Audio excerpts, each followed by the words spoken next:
And the third part of my paper now is on Husserl and the other sciences besides philosophy.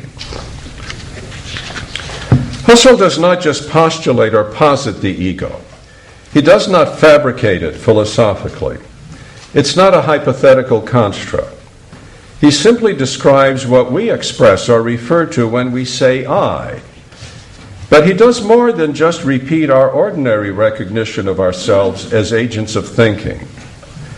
We are involved in reasoning and thinking before we engage in philosophy. We argue with one another. We make claims. We try to agree with or differ with other people. We are there already as users of language. And what phenomenology does is to clarify and describe what it is for us to be that way. It brings out what we are as agents of truth. And it does so by describing structures and activities that are difficult to see and that call for subtle distinctions. And it's quite existential, because what are we deep down beyond being involved in truth as persons and even as transcendental ego? Could these distinctions about ourselves as involved in truth, could these distinctions be accomplished by any other science?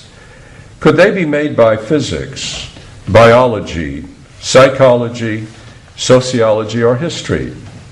I would reply in the negative. And I would sharpen my argument by saying that no partial science, like any of those I have mentioned, can ever even account for its own status as a science. It cannot account for its own nature as a claim to truth. Every partial science falls short of doing so. For example, to give a biological explanation of biology would be to explain the science of biology in biological terms.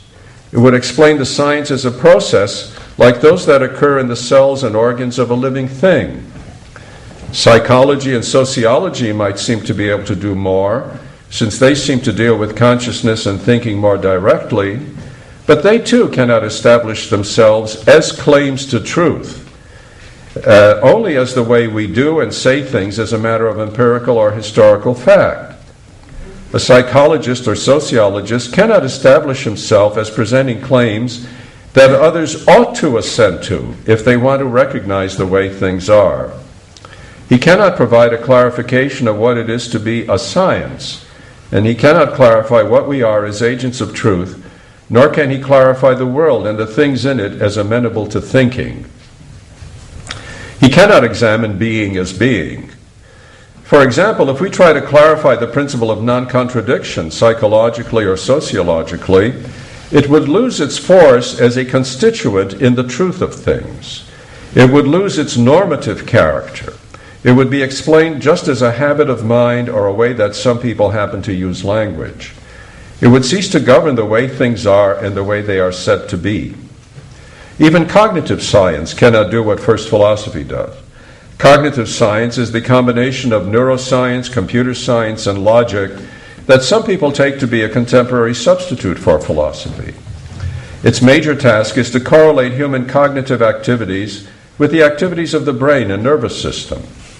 It has valuable and interesting research projects, but in principle and conceptually, it cannot deal with being as such, nor with truth and manifestation as such, nor with all the activities associated with truth, such as quotation, the making of distinctions, picturing, and the like, nor can it deal with the ego who says I and who is the responsible agent involved in such activities.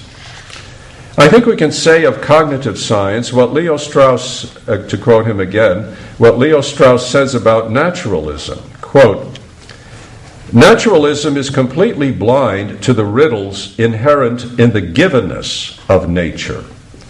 It is constitutionally incapable of a radical critique of experience as such." End quote. Only first philosophy can deal with such things, and it is the same first philosophy now as it was before and continues through the ages, whether the study of being as being, which is classical metaphysics, or the study of intellect as intellect, which is phenomenology. Consider, for example, a phenomenological claim about picturing. A picture contains not something merely similar to its object, You can't say that a picture of General Eisenhower, he's a figure I like to use in my examples, he's sort of neutral beyond any political debate at this point in life. And if you have a picture of Eisenhower, that picture is not really similar to Eisenhower. It depicts him himself. It makes that the thing pictured pictorially present in its individuality. A picture of Napoleon, take another general, does not resemble Napoleon, but makes him pictorially present himself. In this respect, the picture is different from the name Napoleon, which does not render him figuratively present, even though it does designate him, and thus makes him present to the mind in another way. We could then work out more fully the presentational logic of pictures, their presentational properties, and we could contrast them with those of names and signs, and compare them with perception. And when we do this, we look at all these forms of intentionality, but also with the identity of things that can be presented in all these different ways. We study intellect as intellect and also being as being. We analyze the knower and the data of manifestation. It's important to add that in making such statements, we deal not just with consciousness and intentionality, but also with the issue of truth. We deal with truth as achieved by us, as well as the truth of things in their manifestation in presence and absence, one that can be done in many different ways. This is a theoria tes aletheos. It is quite in keeping with Husserl's description of phenomenology to say that we describe what it is to be truthful, and that we are, and what we are as agents of such truthfulness or manifestation, and the owners of science and knowledge. To describe phenomenology in this way is to bring out an aspect of ontological value or goodness, a sense of what Plato was getting at when he said that we understand the forms against the background of the good. I think if you take the term truth as the issue, you have a value built in right into the terminology. And we should not limit our understanding of truth to the simple cases of the correctness of proposition or to the way we perceive things. There is truth in picturing, a truth in remembering, a truth in counting and measuring, and a truth in music, drama, and dance. There are also forms of truthfulness with successes and failures in moral exchanges and in political life. Identifications occur in all these things in complex and interwoven ways. In all of them, there are blends of presence and absence and forms of truth and falsity. There is distinctness emerging out of vagueness and obscurity.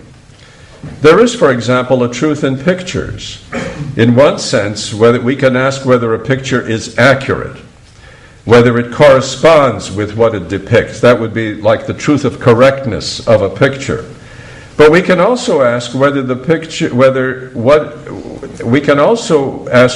it is truly present as a picture, or whether it's unsuccessful as such, whether it's obscure, inept, or infantile. Does the picture truly apprehend anything? Is there a simple apprehension in the picture, even apart from a correspondence? If it doesn't apprehend anything, it's not really a picture. In the case of music, the dimensions of correctness is less obvious, but there still is the question of whether the composition is clumsy, bland, or boring, perhaps to such a degree that it becomes noise and not music any longer. Husserl gives us a stance from which we can contemplate or theorize such things, and it's his great contribution not only to have given us descriptions of various forms of truth, but also an analysis of the stance from which we analyze it.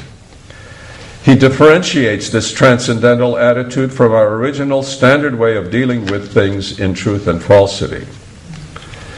I would claim that when we operate within the stance that Husserl has so carefully described, our most elementary procedure is to make basic distinctions among these forms of intending and presentation.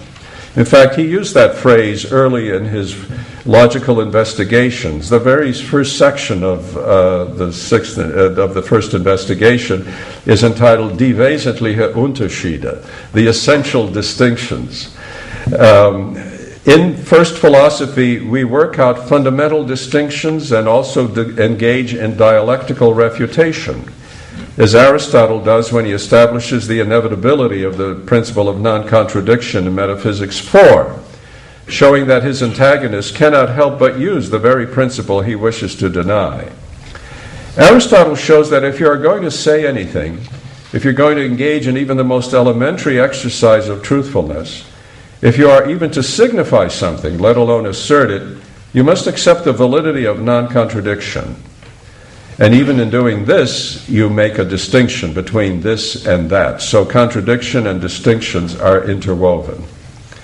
Now, my final paragraph in this third point, and then my last section will be rather brief.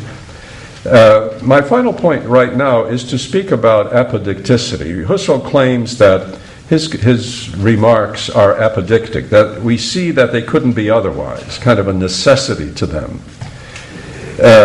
His claim is that the statements he makes in philosophy, to the extent that they succeed, are apodictic. There's something self-evident about them, and they're not derived from any more basic truths. Nor are they attained by empirical investigation, but rather by working out the way things have to be. First philosophy is and was and always will be apodictic, precisely because it tries to present the truth about truthfulness.